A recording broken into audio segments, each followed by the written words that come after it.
is Canon Justin Murph. I serve as the Executive Director of the Anglican Office for Government and International Affairs. I'm also proud to serve as the Coordinator for the Save Karabakh Coalition.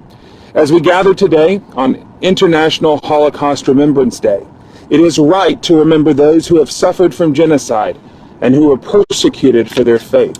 And it is why we must all work together to proactively prevent any further genocides or holocausts from ever taking place again. For far too long, the plight and the suffering of Armenian Christians has fallen on deaf ears, especially when it comes to Protestant and evangelical Christians. This is a grievous error that the Anglican Church in North America has learned from and is committed to never doing again. My fellow Anglican, the Baroness Caroline Cox, a member of the UK House of Lords, president and founder of the Humanitarian Aid Relief Trust, has journeyed almost 100 times into the Karabakh region. Without a doubt, she is one of its greatest champions internationally. Only a few short weeks ago, she raised the current crisis with our Archbishop, the Very Reverend Dr. Foley Beach, Primate of the Anglican Church in North America, who upon reading her report simply issued the following command: do whatever you can. So today, in light of the ongoing and rapidly escalating humanitarian crisis in the Nagorno-Karabakh region, we announced the launch of the Save Karabakh Coalition, a diverse and proactive advocacy coalition that is sounding the alarm and seeking to prevent yet another genocide of Armenians, this time in Nagorno-Karabakh. While the world has remained largely silent for the past 47 days, 120,000 ethnic Armenians who have called Nagorno-Karabakh home for centuries have faced isolation through an aggressive blockade by Azerbaijani forces, seeking to drive out this historic Christian community from their ancestral homeland. As a collective of NGOs from around the world, we hereby call upon our respective government leaders to take all necessary measures to prevent the impending genocide of ethnic Armenian people of Nagorno-Karabakh, to apply economic pressure to the Republic of Azerbaijan to lift the blockade of the Lachin Corridor, including the suspension of current or planned economic or military aid distributions to Azerbaijan, and to work within the United Nations Security Council and other established international cooperative frameworks to provide for peacekeeping, to ensure that the fundamental human rights of the people of Nagorno-Karabakh are protected. I'm so thankful to welcome the members of Congress who lend their voices today in support of these people. And with that, I would like to introduce Congresswoman Judy Chu from California's 28th Congressional District.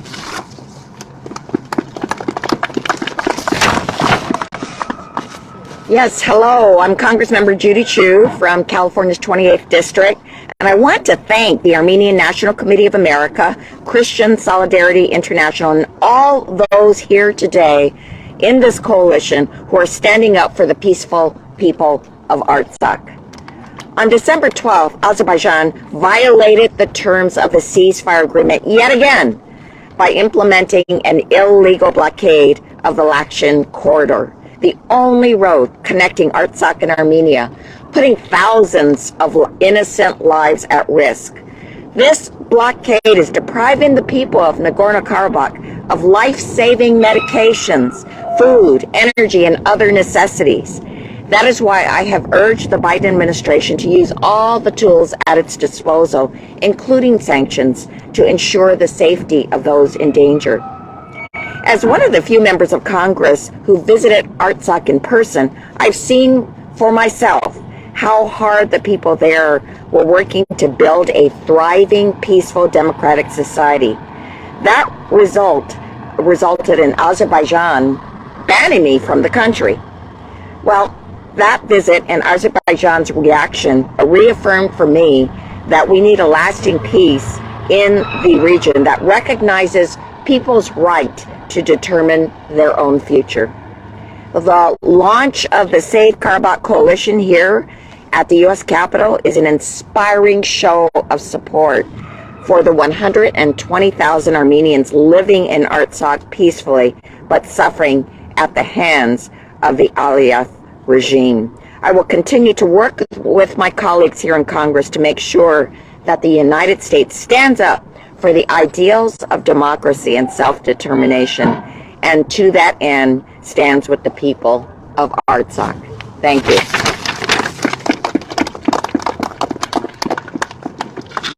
Next, we'd like to welcome our host for today's event, Congressman Brad Sherman of California's 32nd Congressional District. Congressman, thank you. Oh, thank you very much. Hello, I'm Brad Sherman from California's best named city, Sherman Oaks.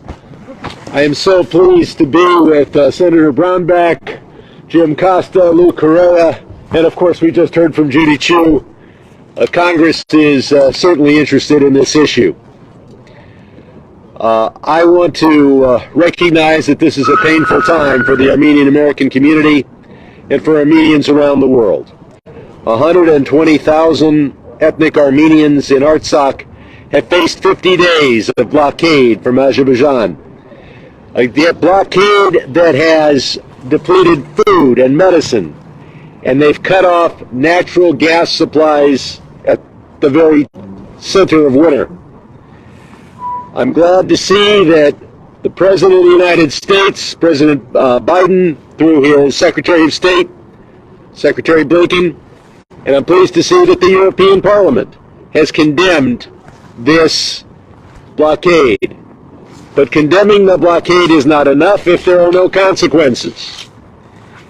When we speak of the residents of Artsakh, we see people who have to ration their food items, who are skipping dosages of medicine, and as I mentioned, are doing so in the middle of winter without heat. Now, the Aliyev regime has decided to try to disguise this blockade as a civilian demonstration. Let's be clear. The Aliyev regime is a dictatorship. Freedom House gave Azerbaijan a 9 out of 100 rating when it came to political rights and civil liberties, and a 1% democracy percentage. This is not a country where civilians just decide to have a demonstration. It is certainly not a country where civilians just have a demonstration that blockades a road for 50 days. That doesn't happen unless it is sponsored by the regime. This is not an environmental protest. This is an illegal international blockade. So it is time. Now, Aliyev, I think, has made very clear what his intentions are when he said, whoever does not want to become our citizen can leave. Well, what is he saying? The residents of Artsakh, 120,000 strong, are citizens of the Republic of Artsakh. They have lived there for millennia. And he is saying they're not his citizens and they should leave. He is announcing his intention of this blockade, which is to make Artsakh unlivable and to use a blockade as a method of ethnic cleansing. The tactic is blockade, the effect is civilian deprivation, the purpose is ethnic cleansing. The United States must act. Along with several others, including the co-chairs of the Armenian Caucus, we are introducing a resolution condemning this deadly blockade. I also must urge the administration to impose real consequences on Aliyev for plunging the people of Artsakh into this humanitarian disaster. The administration must enforce Section 907 and stop all military assistance to Azerbaijan. Actions are needed. The words are good, but it is now time to act. I'm proud to stand with the Armenian American community here on Capitol Hill and my colleagues from the House and from the Senate and say we condemn this attempt at ethnic cleansing. Thank you.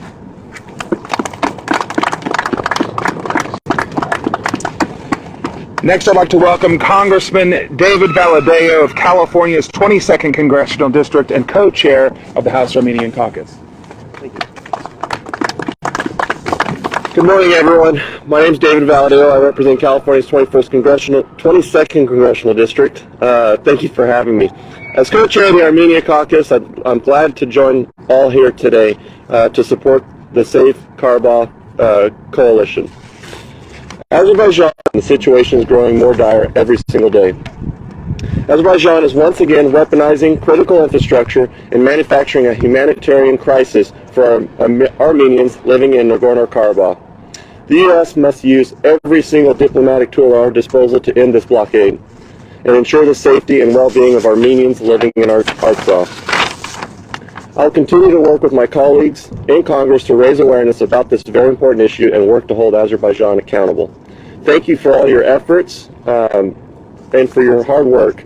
And your work is so important in ensuring the safety and security of thousands of Armenians subjected to the Aliyev regime. We must continue to stand strong. And as one of the few members of Congress, and I think I was actually the first one to step foot in Nagorno-Karabakh after the Civil War, I mean, it really was an experience to see for myself what it was like there on the ground. And the devastation that's happening now is just wrong. And we've got to continue to be a strong voice here in the United States for people across the globe. But this situation is one that we have to continue to raise to the top because it's a devastating situation for so many. So I appreciate everyone taking the time to bring this attention. I appreciate my colleagues and all their hard work, but we've got to continue to work hard on this. So again, thank you very much. Next, we'd like to welcome Congresswoman Nicole Malliotakis of New York's 11th Congressional District. Thank you. Thank you very much. It is an honor to stand here with my colleagues and this amazing coalition of dedicated organizations that want to see the suffering of the Armenian people to end. As a Greek American, our history, Greece and the Armenian community go back very, very far. And obviously we both suffered greatly at the hands of the Ottoman Empire, human rights, genocide. We've experienced a lot together. And so, that is why I'm here today, to continue to stand with the Armenian community, to see that centuries later they're still suffering human rights violations, this time at the hands of Azerbaijan. I join my colleagues in calling for the administration to further its support. I hope that the representative to the United Nations will also make sure that this is a forefront issue that is being discussed. And we stand together as a bipartisan group, members of Congress, to lend our support. But certainly to see the ethnic Armenians of Artsakh suffering with their supply of life-saving supplies that everyone in our world relies on and needs to live. All right, food, medicine, energy. To see these supplies weaponized against them is truly heartbreaking. And so thank you for bringing attention to this story. I believe this coalition only needs to grow, and that we need to continue to talk about this issue until this crisis is resolved. Thank you.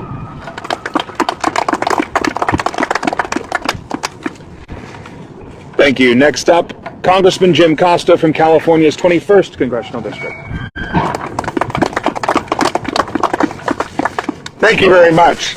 And it's indeed my honor to be a part of this bipartisan coalition and to thank my colleagues on both sides of the aisle who are members of the Armenian Caucus, because the issue that really is at heart today is the unjust attack, the continuation by Azerbaijan on Armenia and the Armenian people.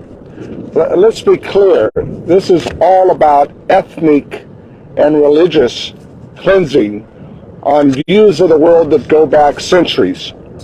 The 40 days that this blockade has existed since December 12th by the Azerbaijan government, and my good friend Sherman was very clear about this. This is directly the efforts of the Azerbaijan government, is directed as an attack on Nagorno-Karabakh, or as my good friend David Valadao talked about in his visit to Artsakh, a very important area adjacent to the country of Armenia, in which over 120,000 Armenians, ethnic Armenians, live.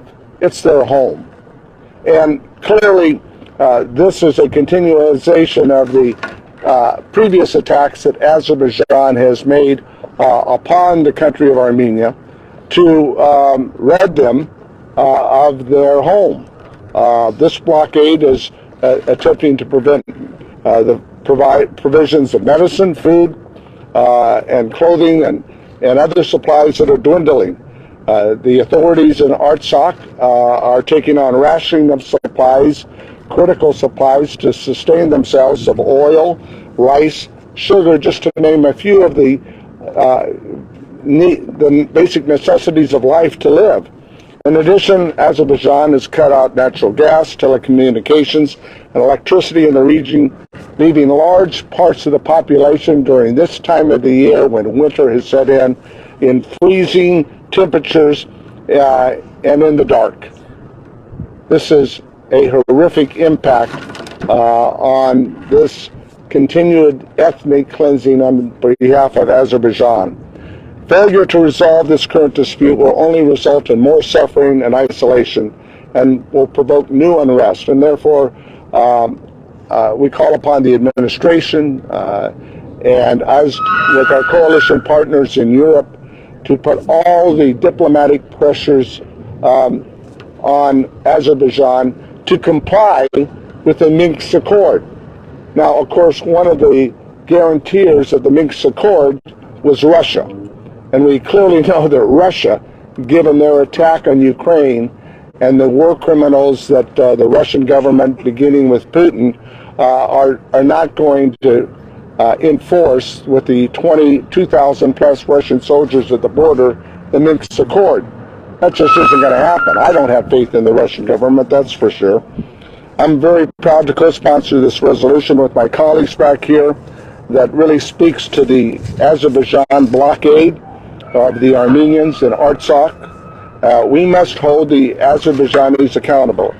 And so therefore, all of us who represent part of the Armenian diaspora, Congressman David Valadao and I proudly represent so many of the Armenian community in the San Joaquin Valley, understand and know firsthand of the pain and suffering that they have witnessed over generations and which their relatives today are experiencing in Nagorno-Karabakh. So launch the Save Karabakh Coalition is critical to helping prevent the atrocities against the Armenians today and tomorrow. We must stand together to raise the voices necessary to put down this atrocity on behalf of the government of Azerbaijan. It's important that we let the Armenian communities know throughout the world and in the San Joaquin Valley, we stand with you. Thank you very much. Thank you.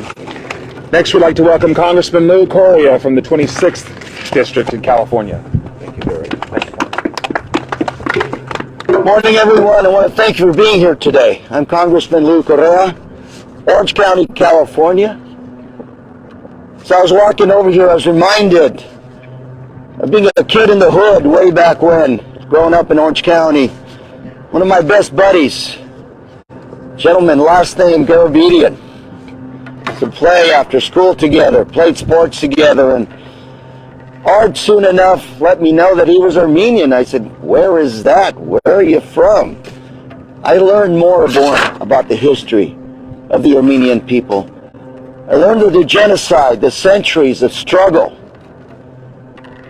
for independence, for human rights, religious freedom. Later on in my career in the state legislature, a lot of us here voted to support resolutions remembering Armenian history, the genocide. And today, of course, we'll all be supporting another resolution, supporting the Armenian people. Our job, to make sure that we bring justice to the Armenian people. Your job is to make sure that we don't forget, to make sure that we're reminded that the struggle continues. And as we move forward, I know we will reach a place. I know we'll continue to work hard to reach a place where the Armenian people can enjoy freedom, human rights, and religious freedom. Thank you very much.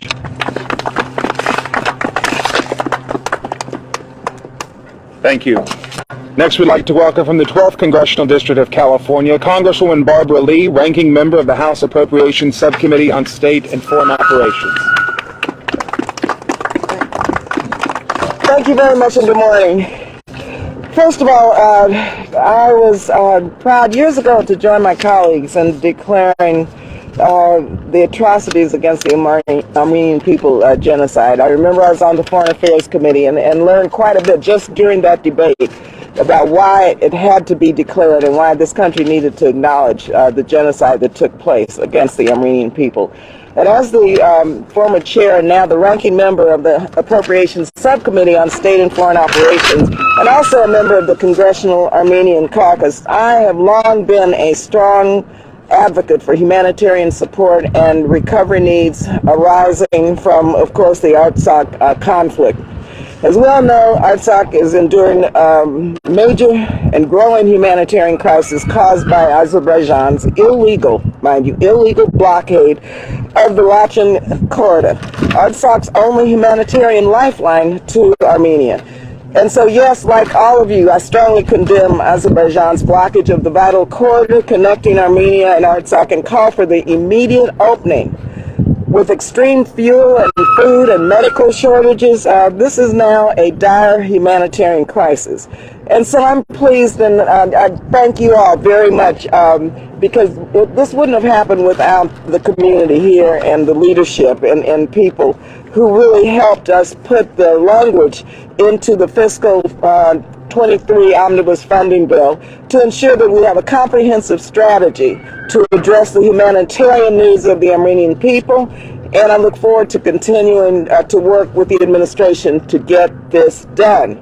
We were able to secure $60 million for Armenia to support economic development, energy independence, and democracy, and a requirement that the Appropriations Committee is consulted by the Secretary of State prior to delivering security assistance for Armenia and Azerbaijan. We have a long way to go, but I can assure you that you have an advocate with many of us, not only members here, but many in Congress who are standing with you fighting for the humanitarian needs of the Armenian people. I had the privilege to visit Armenia and really got to know the Armenian people and the country and recognize the strength and the love and the support for democracy and all of the issues as it relates to what is taking place now in Armenia, between Armenia and Azerbaijan. So I just want to thank you all very much for your leadership and for helping us here in the House move this forward. Thank you again, and good to be with you. Next, I'd like to welcome Ambassador Sam Brownback, former U.S. Ambassador at Large for International Religious Freedom and Chairman of the National Committee for Religious Freedom. Thank you, Justin. And thank you all for being here, and what a wonderful coalition. Years ago, as a young senator, I carried a bill called the Silk Road Strategy Act that contained within it the authority for the administration to waive the 907 sanctions. And I did that as a part of an effort to build relationships between the United States and Central Asia and build relationships with Azerbaijan. Azerbaijan is allowing and conducting this strangulation move of these people that's taking place that we're talking about today. I'm calling on the administration, the Biden administration, to not waive those 907 sanctions unless this blockade is lifted immediately. Those sanctions need to go back into place. They need to be effective against Azerbaijan. Azerbaijan could cause this blockade to stop today. They are not. They are allowing it to continue. And those sanctions need to go back on Azerbaijan if this blockade is not lifted. That needs to take place, and I call on the administration to do that today. Thank you.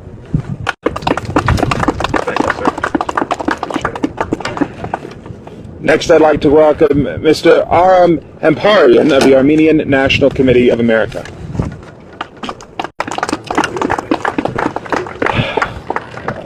So very much has been said that is needed to be said, so I'm not going to repeat what legislators have so eloquently shared today, but I will offer words of thanks to those in our community, our coalition partners, our congressional allies, our brothers and sisters in faith and freedom. What's happening in Artsakh today, it feels far away. It is far away. But there are things that can be done in this city today that will help alleviate the suffering of the people of Artsakh, that will hold accountable those who are culpable for that suffering. 2 steps. Number one, stop sending our tax dollars to Azerbaijan. We cannot, at the same time, have our State Department condemn an act of utter brutality by Azerbaijan, and in that very same day, ship our tax dollars in the form of military aid to that regime. That's number one. Number 2, provide humanitarian assistance to Artsakh. We have found ways, I'm proud as an American that we have found ways to help people all over the world, in war zones, in very difficult circumstances. We can meet the test of providing aid to Artsakh, and USAID, our State Department, the full resources of our government should get to work on that right away. Thank you very much.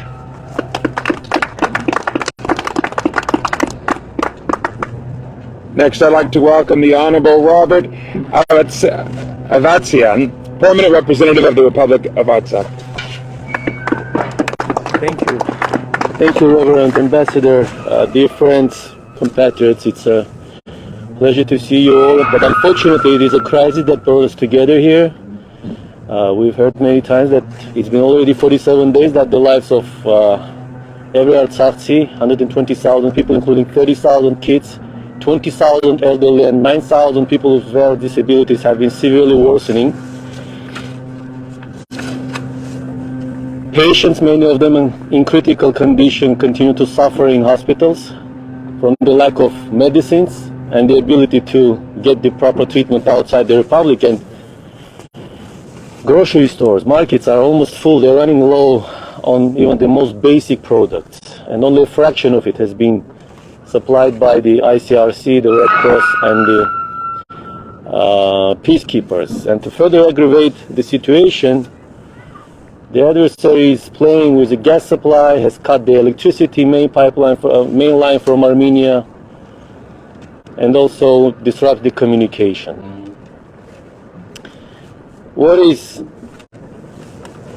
very peculiar here that this is not a crisis caused by humanitarian, by environmental disaster, by global pandemic, or economic downturn. This is a crisis caused by a political disaster, and it is a political disaster when a Saddam Hussein type autocrat decides who is to live and who should starve, when he decides who should have proper treatment and who should die in the hospital.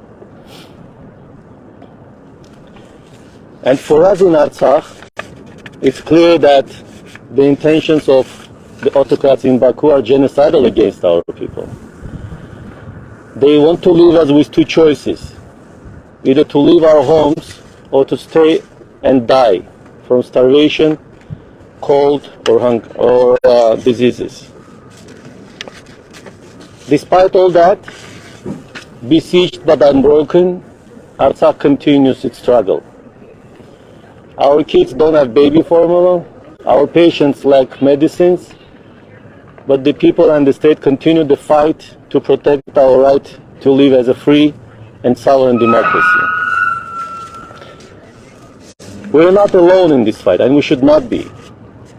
It is with gratitude that we have seen our compatriots from around the world to join this fight by supporting Artsakh, by informing their elected representatives and appointed representatives, the executive branch, about the reality on the ground. It is with gratitude that we have received the statements from the Capitol Hill, from our supporters here, from so many organizations and individuals who have joined this struggle, because this is really a global struggle. This is not the issue of 120,000 Armenians. This is an issue of 120,000 people. This is a civilizational issue, and everyone has its say in this. And we very much welcome the fact that the resolution will be introduced next week. We hope that it will become one of the next solid steps by the U.S. legislature to break this blockade and to bring normal life to Artsakhis. I want to convey my gratitude to every one of you here for forming this coalition, and this is indeed a very important manifestation for us that the international community of nations and organizations which care about our rights to education, about our rights to religion, our rights to live, our rights to be one of members of the safer and more prosperous world. We want to thank you for that.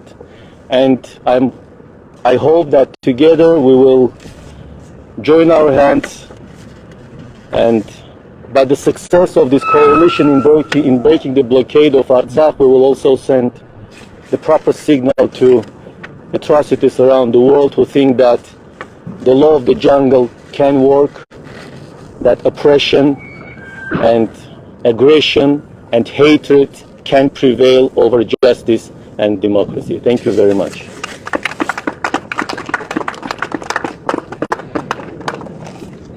Next, I'd like to introduce Mr. Jason Jones, President of the Vulnerable Peoples Project. Jason.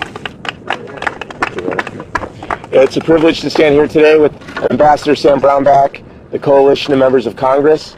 Our organization, the Vulnerable People Project, stands with communities facing ethnic cleansing and genocide. In the past month, we've delivered over 500,000 meals to minority communities across Afghanistan. We've stood with the Uyghur for a decade. But the ethnic cleansing in Artsakh stands apart. It's unique. Mark Twain said that history doesn't repeat itself, but it rhymes. The ethnic cleansing in Artsakh rhymes with the great catastrophe of just a little over a century ago. A catastrophe that led to a century that was catastrophic, a century of genocides, and a century of total war. If we do not hold the line, break this blockade, and free the people of Artsakh, there will be no line to hold. Today is Holocaust Remembrance Day. Hitler was famous in his quote, leading up to his quote, final solution, which was, "The world doesn't remember the Armenians." We do remember the Armenians. We used to say, on this day, never again, but we're too embarrassed to say that today. The question we need to ask ourselves is, what did we know, and what did we know it, about the ethnic cleansing in Artsakh, and what did we do? Thank you.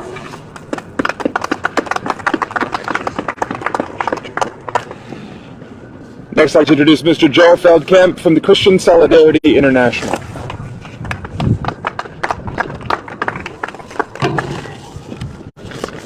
Thank you, everyone, for being here today. Thank you to the fellow members of the coalition and to the members of Congress who are here. I want to echo the words of Congressman Sherman. Condemning the blockade is good, but words are not enough. This is the time for action. This administration is the first administration in the history of the U.S. to recognize the historical fact of the Armenian genocide of 1915. It cannot allow a second round of the Armenian genocide to happen on its watch. I'd like to read a message from a resident of Nagorno-Karabakh named Marietta, a 48-year-old nurse who works at the Lady Cox Rehabilitation Center in Stepanakert. She says, "My twin children are 5 years old, a boy and a girl. My daughter has lower limb weakness and hemoglobin problems. During this blockade, it has become indescribably difficult for me to live and take care of my children. Due to the on foot, all of that becomes doubly difficult when your child has problems with walking. Every day my children cry as we cross the icy roads on the long journey. And when your child asks you for fruits and vegetables and you know that you cannot give them to her, then life in all its shades loses its meaning." The Save Karabakh Coalition includes organizations and individuals of diverse faith backgrounds, and we welcome cooperation and support from all people of goodwill. But as a representative of Christian Solidarity International, I want to make a special appeal to Christian organizations and churches in this country. Our brothers and sisters in Christ are under attack. An attack that they have been warning us is coming for years now. Where are you? Where is your organization on this issue? Where is your church? Where is your bishop? Where is your pastor? We live in an age when American Christians have brought their political engagement to unprecedented heights. But on this issue, we are way, way behind. It's time to catch up. It's time to speak out. Thank you very much.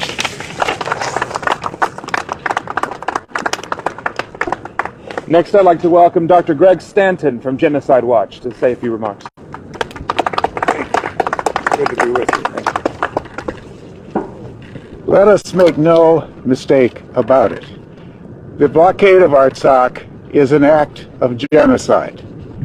Article 2C of the Genocide Convention enumerates the difficult reasons why this is a genocide, an act of genocide, because it says that among the acts of genocide is the intentional infliction of conditions of life that are deliberately intended to destroy a group. And that is what is happening in Artsakh. With this blockade, Azerbaijan is trying to prevent food, medicine, all kinds of other supplies reaching the people of Nagorno-Karabakh, or also the Republic of Artsakh. Genocide Watch especially wants to underline the fact that on Holocaust Memorial Day, we must not let another act of genocide go unpunished. We must have the United States insist that Azerbaijan must end this blockade, or it will cut off all assistance of military or other kinds to Azerbaijan, and we will impose a blockade on all Azerbaijani oil and gas. We thank you for this solidarity and for forming this coalition.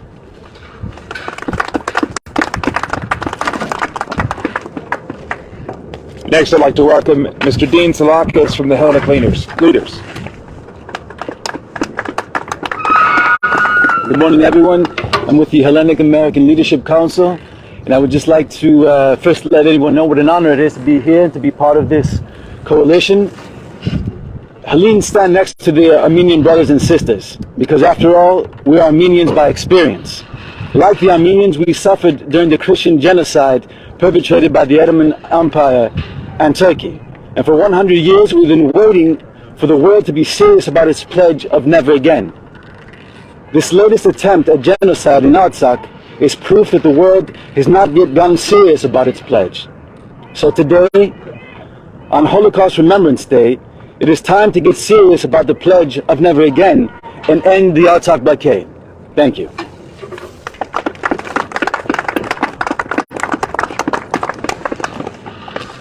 And last but certainly not least, I'd like to welcome Ms. Faith McDonald of Caritasmos Global.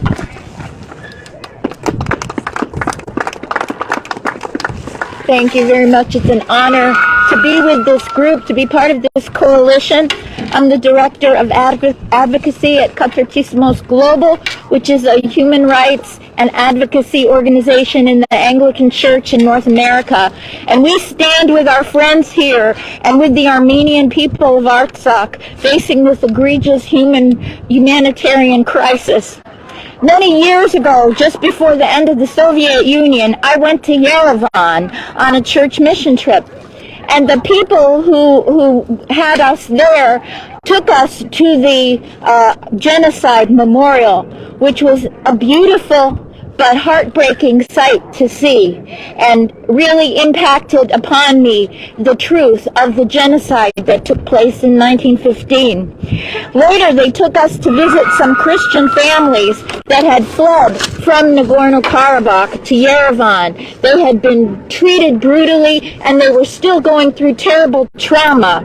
So the 90s were genocide revisited. It's just, I have become aware that, as others have said, that genocides don't just happen once. If we allow them to happen, they happen more than once. They are revisited.